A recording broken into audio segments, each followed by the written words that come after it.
Hello guys! So, ayan, nandito na naman tayo sa daanan. Ngayon, papunta tayo sa Manila kasi may mga requirements or mga papeles tayong kailangang ilakad. So, eto,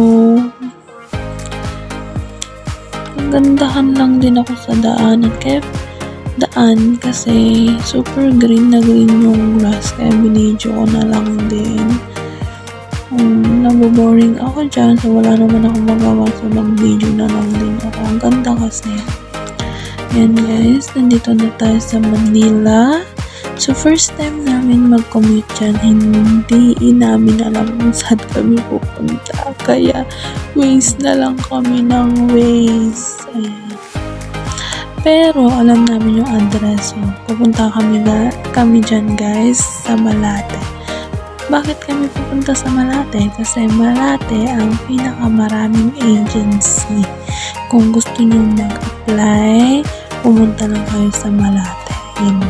Papakita ko naman sa inyo gaano kadaming pila sa agency na napuntahan namin. Diba? Grabe. Ayan. Diba? Tapos, mali pa ang pangalan natin mga besyo. Pumunta na naman tayo sa PLC. So, sa PSA. Diba? Nakipila na naman tayo.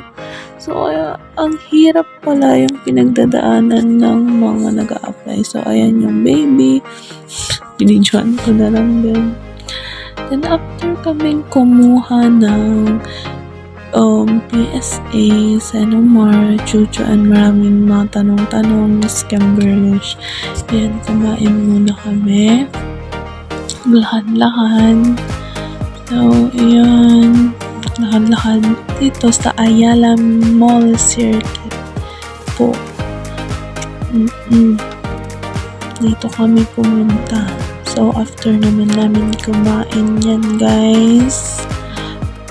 Siyempre, kailangan natin ng picture. So, pumunta din kami sa Picture City located at Ayala Mall Circuit.